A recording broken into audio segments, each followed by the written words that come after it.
अंधेरी सुरंग गांव के बाहर एक लंबी अंधेरी सुरंग थी। दिन में भी उसमें से ठंडी हवा का झोंका आता था और रात में ऐसा लगता था कि उसमें से राक्षस निकलने वाले हैं।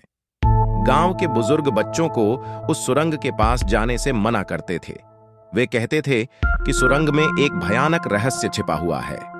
एक दिन गांव के 4 जिज्ञासु युवक अमित, राहुल, रिया और पूजा ने बुजुर्गों की बातों को नजरअंदाज कर दिया। उन्होंने सुरंग के रहस्य को उजागर करने का फैसला किया। वे शाम को, जब आसमान पर घने बादल छाए हुए थे और हवा जोर से चल रही थी, सुरंग के मुहाने पर पहुंचे। सुरंग में घने अंधेरे के अलावा कुछ नहीं दिख रहा था।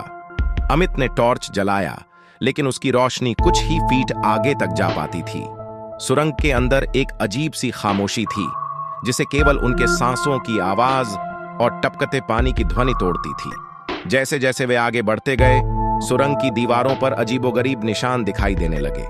कुछ निशान खून से सने हुए थे और कुछ जानवरों के पंजों के समान दिखते थे। युवकों को डर लगने लगा, लेकिन जिज्ञासा उन्हें आगे बढ़ने के लिए प्रेरित करती रही। अचानक एक तेज आवाज सुनाई दी, जिसने युवकों को चौंका दिया। वे घबराकर पीछे मुड़ने लगे, लेकिन तभी उनके सामने एक विशालकाय, भयावह आकृति दिखाई दी। उसका चेहरा भयंकर था, उसकी आंखें लाल थीं और उसकी नुकीले नाखून खून से सने हुए थे। युवक चिल्लाते हुए पीछे भागने लगे, लेकिन वह आकृति तेजी से उनके पीछे आ रही थी।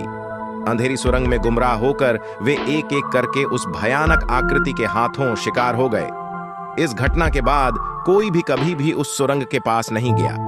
अंधेरी सुरंग का रहस्य आज भी अनसुलझा है और गांव के लोग उस सुरंग को भूतों का घर मानते हैं।